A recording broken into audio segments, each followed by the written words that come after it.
Welcome to our channel. Before we get started, please consider liking and subscribing so we can bring more stories like this to you. Echoes of the past.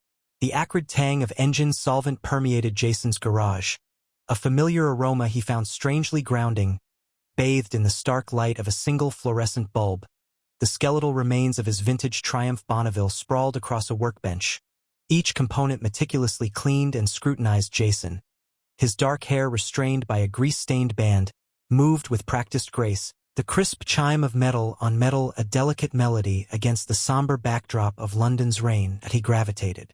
Towards the solid certainty of machines, the irrefutable physics of pistons and gears, a stark contrast to the volatile ambiguity of human interaction, his phone, a battle-scarred Nokia he'd possessed for ages, vibrated insistently on the workbench.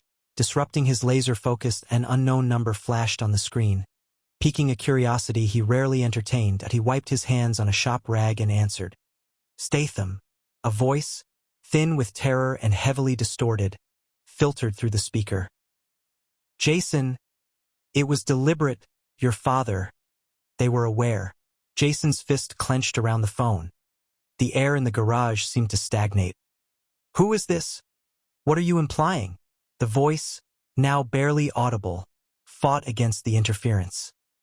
The docks, New York, pursue the crimson. A sharp snap, a piercing screech, and then nothing. The connection severed. He stared at the phone, the blank display mirroring his own haunted expression. The words reverberated in his skull, a bewildering blend of accusation and caution, deliberate. His father's demise had been written off as a botched robbery, a random act of brutality in a city known for it. He'd accepted the explanation, or rather, he'd forced its acceptance. Grief was a territory he rarely visited. He managed loss by entombing it, channeling anguish into an unyielding resolve. But this tore open old wounds, unleashing a surge of long-dormant rage and suspicion. He flung the phone onto the workbench, the noise swallowed by the sudden thrum of adrenaline in his veins. The engine parts swam before him, the concrete reality of the machine dissolving into irrelevance. He needed answers, desperately. He retreated to the cramped, sparsely appointed office adjoining the garage. Alone. Desk, a swivel chair worn smooth by years of use, and a towering bookshelf crammed with technical specifications and well-worn paperbacks. He bypassed the mechanical diagrams and went directly to the lowest shelf, extracting a thick, manila folder marked simply, Dad. The folder contained everything. Police transcripts, yellowed newsprint, witness accounts, all painstakingly gathered and archived years prior. He hadn't opened it since. The musty scent of aged paper stung his nostrils as he unfolded it, each document a spectral reminder of the day his world fractured. He scanned the police transcript, the detached, clinical language a jarring counterpoint to the raw bereavement he'd endured. Victim identified as Thomas Statham, deceased, apparent robbery, single. Gunshot wound to the chest. No witnesses. A persistent disquiet had always lingered, a feeling that something remained unresolved. His father, though a man of peace, was not gullible. He'd spent his life navigating New York's mean streets. A skilled craftsman who knew how to protect himself. He wouldn't have simply submitted to a mugger. He sifted through the remaining contents, seeking discrepancies, anything he might have overlooked. A faded news clipping caught his attention, a brief article, almost hidden on the inside back page, concerning a string of robberies near the docks around the time of his father's death. The article referenced a gang, a shadowy cabal known only as the Crimson Hand, rumored to be involved in racketeering and contraband. Law enforcement dismissed it as hearsay, a fantastical tale concocted by frightened residents. Yet the words from the phone call echoed in his head. Pursue the crimson. A cold tendril of dread snaked down his back. Coincidence? Or something far more significant? He reviewed the witness testimonies, searching for any reference to the docks, any hint of a connection. Most witnesses professed ignorance, but one, a young waitress at a nearby diner, recalled seeing a dark sedan speeding away from the scene shortly after the shot was fired. She couldn't identify the make or model, but she remembered part of the license plate. A series of numerals followed by the letters, CR. Crimson. He slammed the folder shut, the report reverberating in the confined space. His heart hammered in his chest, a frantic tattoo urging him forward. This could no longer be ignored, that IT could no longer be suppressed. The phone call, the article, the waitress's recollection. It all suggested something far more nefarious than a random act of violence. His father hadn't simply been unfortunate.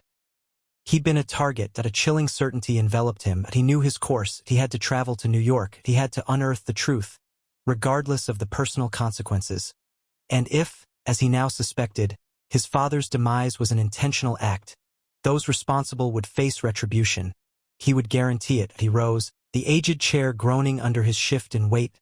He cast a final glance at the dismantled engine on the workbench, the meticulously cleaned parts now a monument to a life he was abandoning. He had a new undertaking now, a far more perilous and personal one. He turned and exited the office, the London drizzle now feeling like a baptism.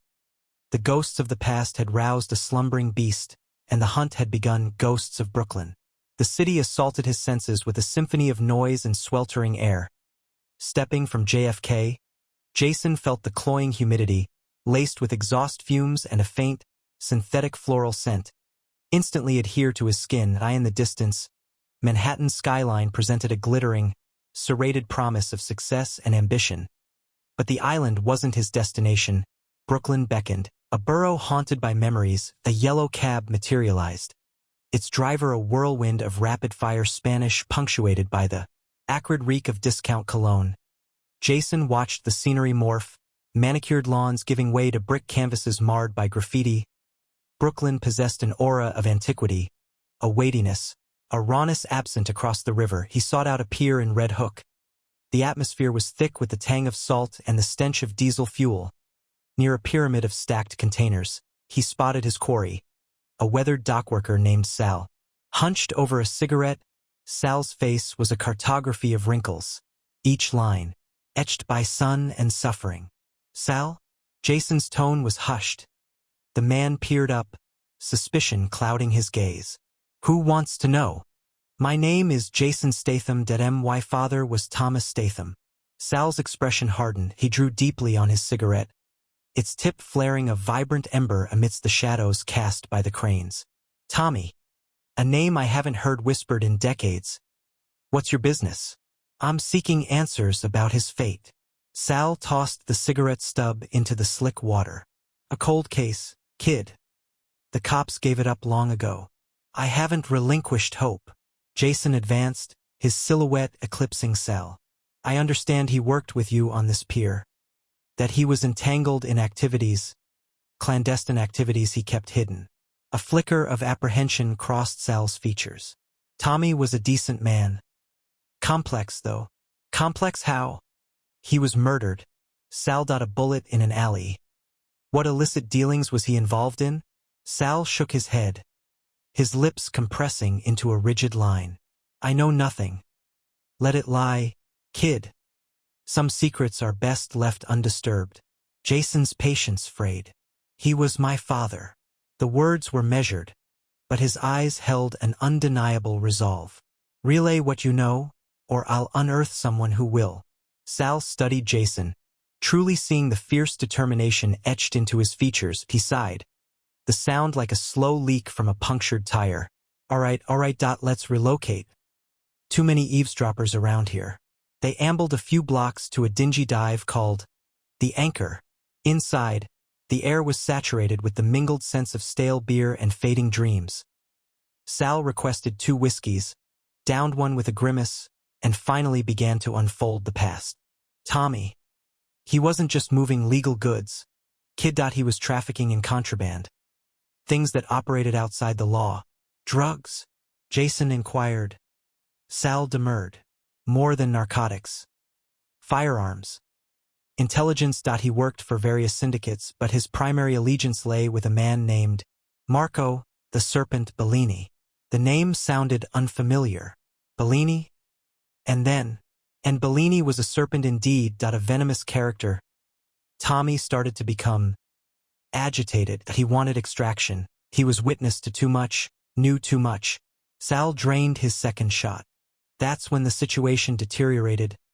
Tommy became wary, perpetually on edge. He confided in me that he planned to vanish, to take you with him. He'll begin anew far away. But he was prevented, Jason stated. the words heavy with sorrow and suppressed rage. Indeed, he was. Sal's eyes locked with Jason's. Bellini wouldn't allow it. Jason felt glacial fury forming within him. Where is Bellini now? Sal hesitated, struggling with his conscience.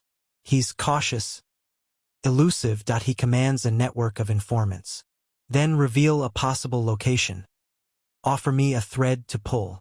Sal grabbed a worn napkin and scrawled an address upon it. This is where he used to frequent. A club in Queens. Known as the Serpent's Den, he might still patronize it. But exercise extreme caution. Kid. Bellini never forgets. And he never extends forgiveness. Bloody revelation. Rain slicked Jason's hair as he plunged into the alley. The stench of decaying refuse assaulting his nostrils for 3 blocks. He'd shadowed his quarry. A minor leaguer from a known mob den. Instinct, that hard-won sense forged in perilous arenas, screamed that this sleazy operative possessed a vital clue. He'd barely penetrated the inky blackness when they materialized, a trio of brutes, all brawn and menace, their features swallowed by the gloom. A length of pipe, catching a stray glimmer, arced towards him. Jason reacted on pure reflex. Evading the descending metal, he seized the attacker's wrist, wrenching it with brutal economy until bone audibly fractured. The man howled, the pipe clattering to the ground. A swift kick to the kneecap put him out of commission. His 2 remaining assailants converged. Point 1. A hulking behemoth, charged headlong. The other, smaller but quicker, danced around him, a silver flash betraying a knife. Jason faked left, attracting the brute's clumsy advance, then spun, driving his elbow into the smaller man's face. The blade spun away, skittering across the littered concrete. The behemoth unleashed a wild swing, a lumbering haymaker. Jason swayed, the displaced air tickling his skin. He retaliated with a flurry of targeted jabs, hammering the man's unprotected ribs. Each blow landed with a wet smack. The giant grunted, his face twisting in anguish, but he pressed forward relentlessly. Jason knew he needed a decisive move, and fast. Allowing the man to close, he slipped inside the clumsy guard, clasping the back of his skull and detonating his knee against the man's face. The brute crashed down, unconscious before he fully hit the ground. Turning to the remaining thug, the one now unarmed, Jason saw stark terror bloom in his eyes. The man stumbled backward, hands raised in a pathetic gesture of submission. "Who sent you?" Jason's voice was a low, gravelly rumble that resonated through the confined space. The thug stammered, I swear, I don't know. We were just paid to lean on you a little." Jason snagged him by the scruff of his neck, hoisting him off his feet. "Don't insult my intelligence." The man choked, struggling for purchase. Okay. It was the boss. He said you were digging where you shouldn't." "Which boss?" Jason amplified the pressure, his grip tightening. "I don't know his real name. We just call him the director. He's got serious juice. You don't want to cross him." The thug's eyes flickered nervously.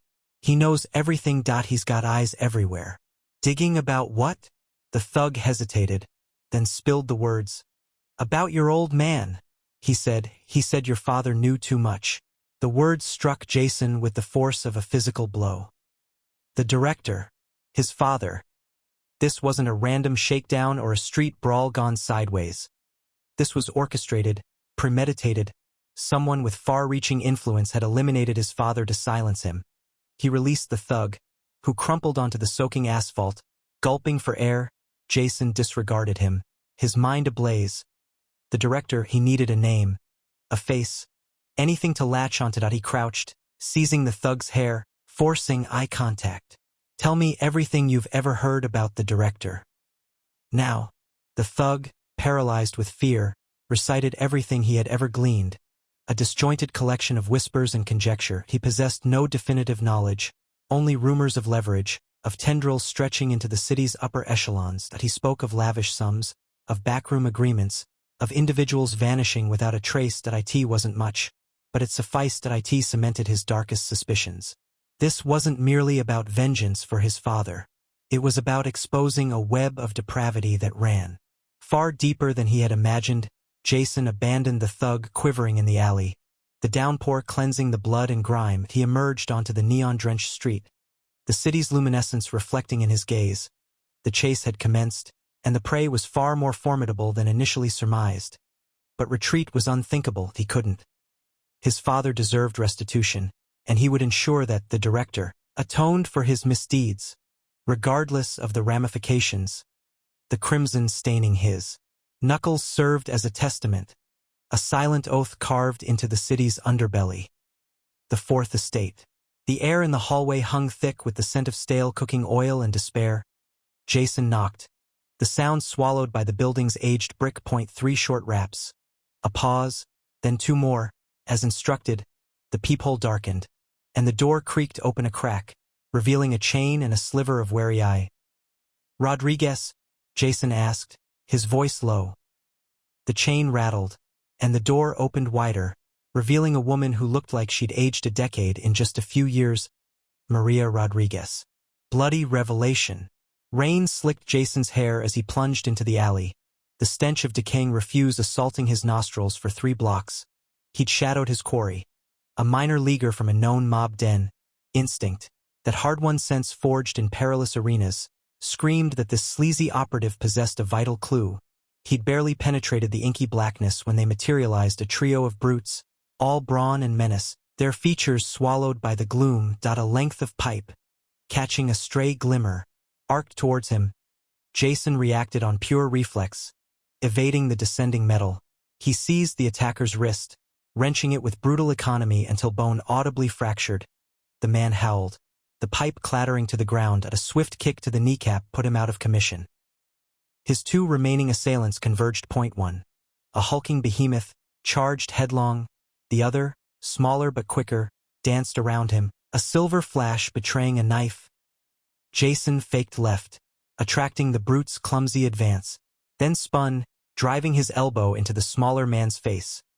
The blade spun away, skittering across the littered concrete. The behemoth unleashed a wild swing, a lumbering haymaker. Jason swayed, the displaced air tickling his skin. He retaliated with a flurry of targeted jabs, hammering the man's unprotected ribs. Each blow landed with a wet smack. The giant grunted, his face twisting in anguish, but he pressed forward relentlessly. Jason knew he needed a decisive move, and fast. Allowing the man to close, he slipped inside the clumsy guard, clasping the back of his skull and detonating his knee against the man's face. The brute crashed down, unconscious before he fully hit the ground. Turning to the remaining thug, the one now unarmed, Jason saw stark terror bloom in his eyes. The man stumbled backward, hands raised in a pathetic gesture of submission. "Who sent you?" Jason's voice was a low, gravelly rumble that resonated through the confined space. The thug stammered, I swear, I don't know. We were just paid to lean on you a little." Jason snagged him by the scruff of his neck, hoisting him off his feet. "Don't insult my intelligence." The man choked, struggling for purchase. Okay. It was the boss. He said you were digging where you shouldn't." "Which boss?" Jason amplified the pressure, his grip tightening. "I don't know his real name. We just call him the director. He's got serious juice. You don't want to cross him." The thug's eyes flickered nervously. "He knows everything. He's got eyes everywhere." "Digging about what?" The thug hesitated, then spilled the words. "About your old man. He said your father knew too much." The words struck Jason with the force of a physical blow. The director, his father. This wasn't a random shakedown or a street brawl gone sideways. This was orchestrated, premeditated. Someone with far-reaching influence had eliminated his father to silence him. He released the thug, who crumpled onto the soaking asphalt, gulping for air.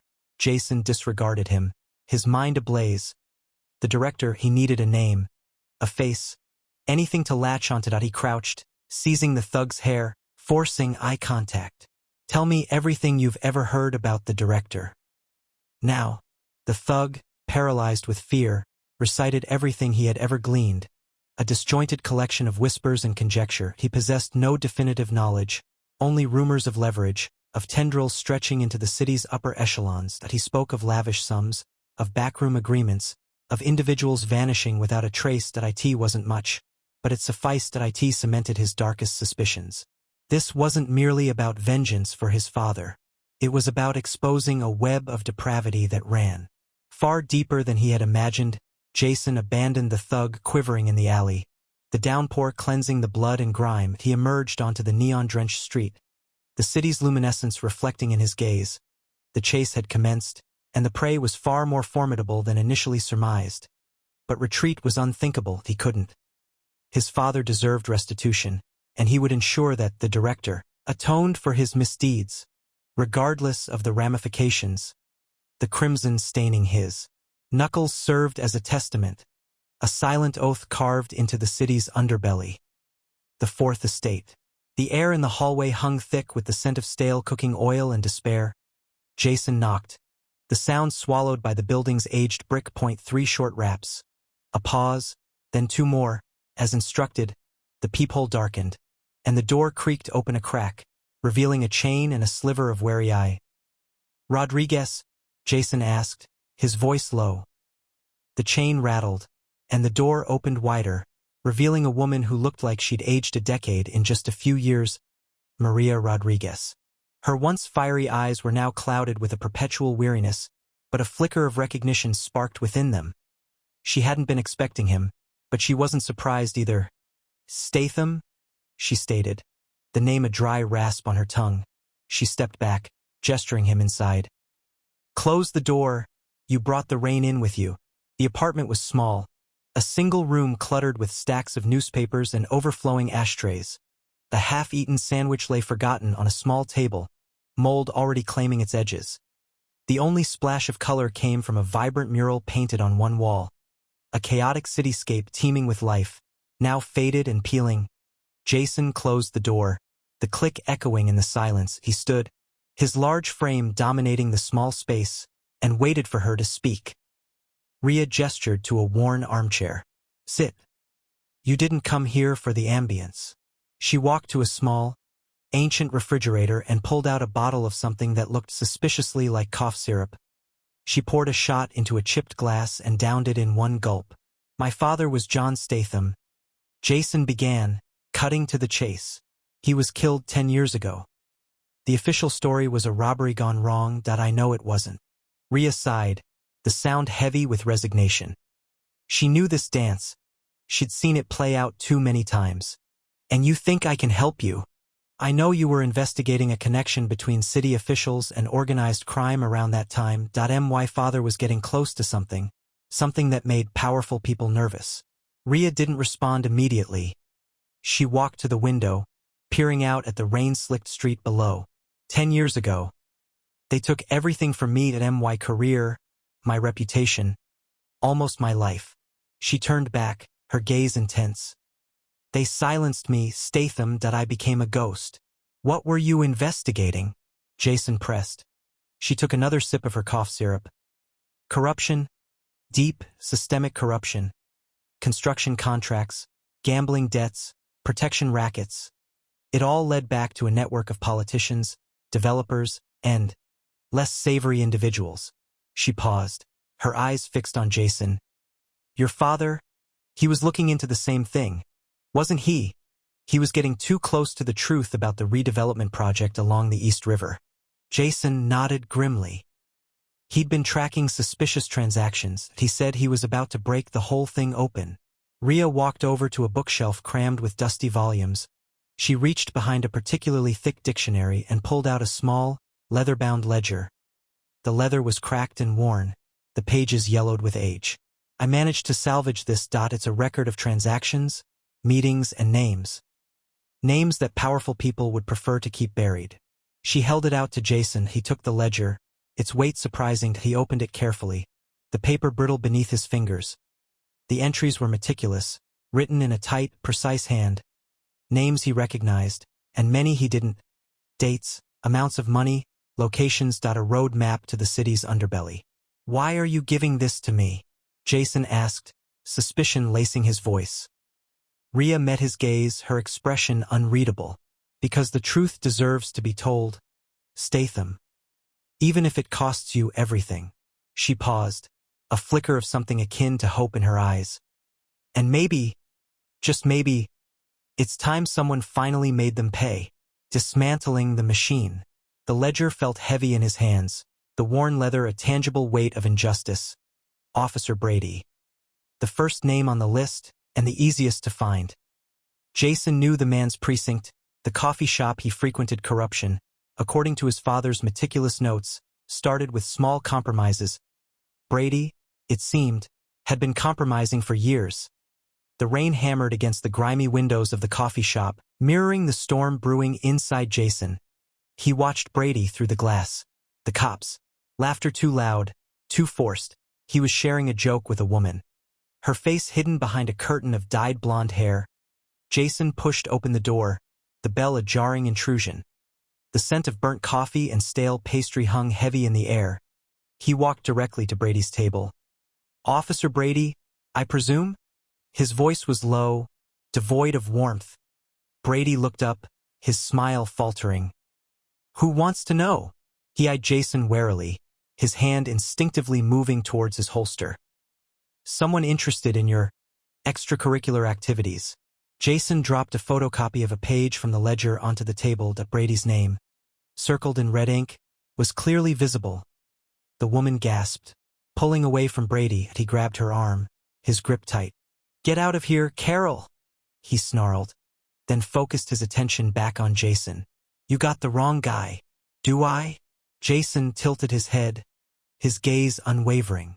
"Bribery, extortion, obstruction of justice. Quite the resume, officer." He saw the flicker of fear in Brady's eyes, quickly masked by a forced bravado. "I don't know what you're talking about. Get out before I arrest you for harassment." Brady's voice was strained. Jason didn't move. "I'm just here to deliver a message. Consider it a correction." He left Brady to stew in his sweat, the ledger's weight feeling a little lighter. Next, the warehouse. The ledger described it as a distribution hub, a key point in the network's supply chain. Jason used the cover of night, the city's cacophony of sirens and traffic masking his movements. He disabled the security cameras with practiced ease, slipped through a broken loading dock door, and moved like a shadow through the labyrinthine corridors.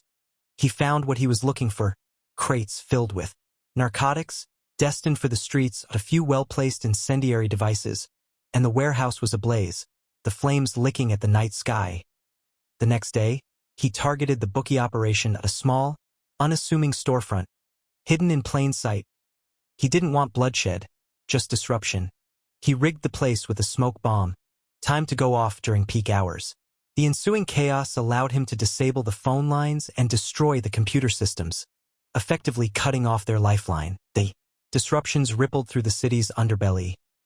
Money dried up, shipments were delayed, and trust eroded. Detective Diaz watched it all unfold, a growing sense of unease tightening her chest.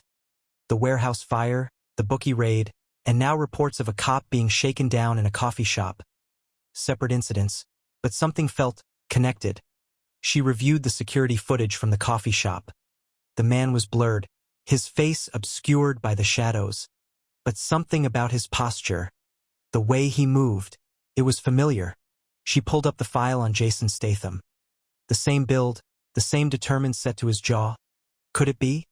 Was he behind all this? She visited Rhea at the bar, the air thick with cigarette smoke and unspoken secrets. "Rhea, I need to ask you about Jason Statham." Rhea's face hardened. "He's a good man. Leave him alone. I'm just trying to understand what's happening. There's a lot of chaos out there, and his name keeps coming up." Diaz leaned closer, her voice low. "He's not just grieving, is he? Rhea? He's doing something." Rhea hesitated, her eyes darting around the room. She took a long drag of her cigarette, the cherry glowing in the dim light. "He's hurting," she finally said, her voice barely a whisper. "His father? He loved that man. If he thinks someone hurt him?" She trailed off, unable to finish the sentence. Diaz understood. Grief could be a powerful motivator, especially when fueled by a thirst for justice or revenge. She left the bar, the weight of her suspicions heavy on her shoulders. She had a feeling this was just the beginning. The machine was being dismantled, Piece by Bloody Piece, and Jason Statham, driven by the ghost of his father, was the one wielding the wrench. Family on the line. Sarah circled the lip of her coffee cup, the familiar imperfection in the ceramic a small comfort against her skin. Sunlight, normally a balm filtering through the studio windows of her upstate retreat, felt intrusive, harsh. The text message glared from her phone screen. Asterisk, know your brother's sins, Sarah Statham? You will. Asterisk. 3 times this week the cryptic threats had arrived, each escalating in its veiled menace. The first she'd brushed off as a misdial, the second as a cruel jest. This prickled her skin. A shiver crawled down her back, prickling her flesh. She glanced at the pottery wheel, the silent, burgeoning vase a witness to her rising disquiet. She'd intentionally crafted a life distant from Jason's shadow. She understood, in vague terms, that his dealings were shady, his existence steeped in brutality. This was precisely why they'd severed ties years ago, a tacit understanding to keep their worlds separate. But these messages, they were pulling her back into that orbit. Logic urged her to dismiss it as an empty scare, but the unease in her gut persisted. She knew Jason intimately. If she was being targeted, it stemmed from something he'd done. With a hesitant breath, she retrieved her phone, scrolling through her contacts. His name remained there, untouched, a relic from a life she'd tried to bury. Drawing courage, she tapped the call button. Jason answered on the second ring, his voice clipped. Statham. Jason, it's Sarah. A beat of silence stretched between them. Sarah? What is it? The hard edge softened, replaced by a flicker of something akin to concern. She recounted the messages, her voice betraying a tremor. I have no idea what's happening, but I feel like I'm in danger. Silence descended again, heavier this time. She could practically feel the tension crackling across the miles. Stay put. Do not open the door for anyone. That I'm on my way. The line went dead. Jason slammed the phone onto the steel desk, the sharp report cutting through the room's quiet. DeMarco. Inevitably, targeting Sarah, that was a new level of depravity. Even for him. A frigid fury bloomed within him, threatening to engulf him. He snatched his jacket, the familiar weight of the Sig Sauer a grim reassurance against his side. He had to reach Sarah. Now. DeMarco didn't send missives without teeth. He tore out of the city in his black Mustang, the speedometer needle, climbing with reckless abandon. The highway became a blurred canvas of gray, the world outside compressed into fleeting impressions of foliage and fields. He tried ringing Sarah again, but the call went straight to voicemail. The knot of dread constricted his chest as he approached her town. His phone buzzed, an unknown number flashed on the screen. He answered with wary caution. Statham. A gravelly voice rasped. Heard you're heading to your sister's. Pity you're already too late. Then, the line disconnected. Jason swore violently, slamming his fist against the steering wheel. He was too late. He hammered the accelerator, the Mustang's engine howling in response. He checked the rearview mirror. 2 black SUVs were closing in, their headlights twin predatory orbs in the fading sunlight. They were already on her. The SUVs moved to flank him, one drawing level, the other shadowing him from behind. A figure leaned out of the passenger window of the leading vehicle, the sun glinting off something metallic in his grasp. Jason wrenched the wheel, narrowly avoiding a collision. He unleashed the Mustang's full power, surging ahead. The SUVs remained in hot pursuit, their drivers implacable and skilled. The highway morphed into a war zone. Bullets whined as they ricocheted off the Mustang's frame. Jason weaved through the other cars, ignoring the chorus of panicked horns and shouts. He had to shake them, and swiftly. An exit ramp appeared ahead, leading to a sinuous road winding into the wooded hills. It was a risky play, his sole option. He hurtled down the exit, the tires screaming in protest. The SUVs followed without pause, their drivers intent on intercepting him. The road coiled and dipped, the trees looming like sentinels on either side. Jason pushed the Mustang to its absolute limit, the chassis shuddering on the loose gravel. He dared a quick glance in the rearview mirror. The lead SUV was still glued to his tail, its driver relentlessly closing the distance. He recognized. He couldn't simply outrun them. He needed to make a stand. He spotted a widened section of road. A clearing ringed by thick woods. Slamming on the brakes, the Mustang skidded to a halt. He was prepared for the fight. The serpent's head, the air, heavy with the scent of resin and impending rain, clung to Jason as he steered the rental onto the drive. The cabin, a relic of forgotten vacations, stood isolated and forlorn, a perfect haunt for lingering shadows. Cutting the engine amplified the cicada's insistent drone. A soundtrack to his unease. From the porch's gloom, 3 hulking figures emerged, radiating a palpable hostility. "Lost, friend?" The largest sneered, his knuckles popping like distant gunfire. Jason didn't respond, his movements slow and measured as he exited the car. He'd anticipated this welcoming committee. Sarah wouldn't be left vulnerable. That a glacial calm settled over him, the deceptive stillness before a storm. The lead thug bull rushed him, telegraphing a clumsy haymaker. Jason evaded it with insulting ease, seizing the man's wrist and redirecting his momentum into a sickening thud against the cabins. Siding, the other 2 hesitated, a fatal indecision. Jason exploited it, a sharp kick to the second man's kneecap sending him sprawling in a yelp of pain. The third, belatedly realizing the imbalance of power, produced a glinting blade. A swift parry and a twist disarmed him. The knife spun in the fading light, landing point first in the dirt. Jason seized the man's windpipe, hoisting him until his boots dangled. "Where is she?" he rasped, his voice a gravelly threat. The man gurgled, his eyes wide with sheer fright. "Inside, please." Jason released him, brushing past the whimpering forms and slamming open the cabin door. Sarah huddled on a grimy sofa, her face ashen and tear-streaked. She propelled herself into his arms, clinging with desperate force. They wouldn't say anything?" She choked, her voice muffled against his coat. "Just that I had to stay." "It's all right now," Jason murmured, surprised by the tenderness in his own voice. He helped her stand. "Who sent them, Sarah? Who greenlit Dad's death?" A flicker of terror crossed her features. "DeMarco, Jason. Sal DeMarco." He gave the order. The name resonated like a punch to the gut. DeMarco, the city's puppet master, untouchable and all-powerful. His father had stumbled into his web. Jason knew his dad was chasing a story, digging into something dangerous. "How are you certain?" "They boasted," Sarah whispered. "The guards. When they thought I was sleeping. They said DeMarco wanted Dad silenced. He was closing in on something. About the waterfront. The docks." Jason recalled his father mentioning discrepancies, missing cargo, anomalies that didn't compute. DeMarco was exploiting the docks for nefarious purposes. He tightened his grip on Sarah's hand. "Stay put. Don't move. I'll be right back." He located DeMarco in his usual lair.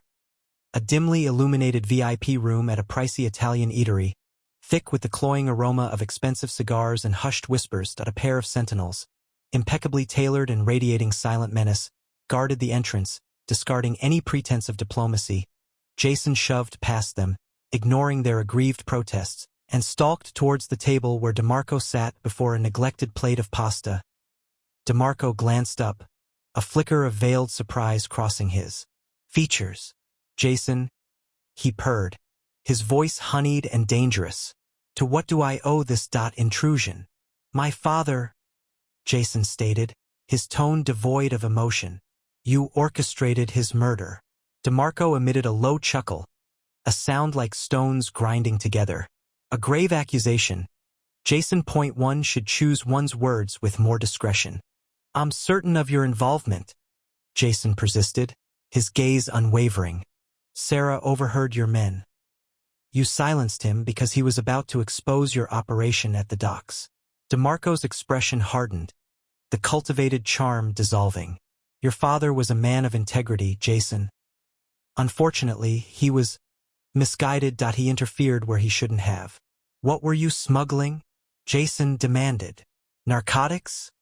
Armaments?" DeMarco reclined in his chair, drawing deeply on his cigar. "Something far more precious than either, Jason. Leverage. I trafficked influence. I was constructing an empire." He paused, his eyes gleaming in the subdued light. "Your father discovered my methods. Consequently, I was compelled to safeguard my interests. It's strictly business. Jason had no animosity intended. It's become personal, Jason countered, his hand clenching at his side. DeMarco's lips curved into a mirthless smile, a predatory expression.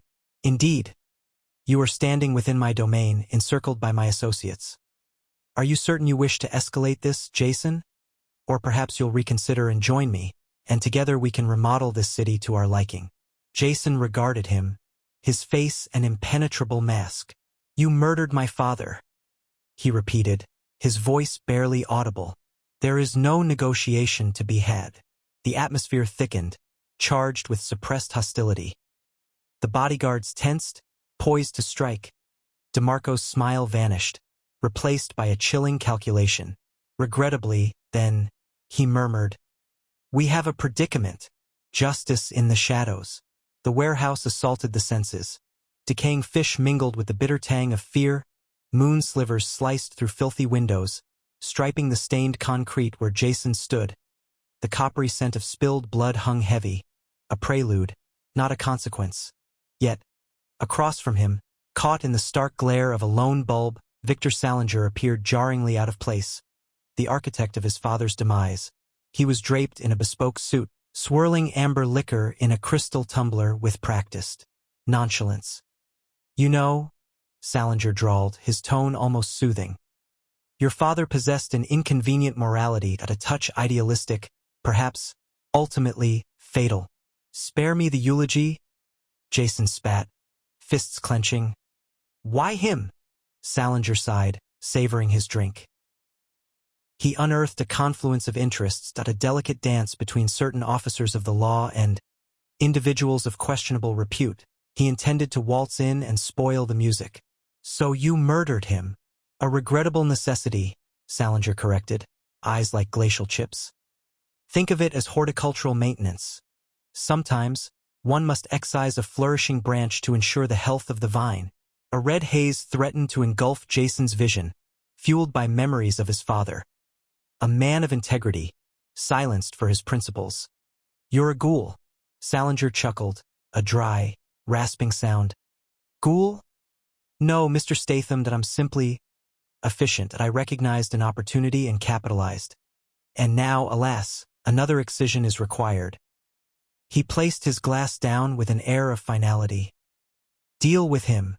The pleasant mask dissolved, revealing a chilling command point. Two mountainous figures detached themselves from the gloom. Their faces maps of old violence, weaponry gleaming in their hands. Jason barely registered them. His gaze locked on Salinger.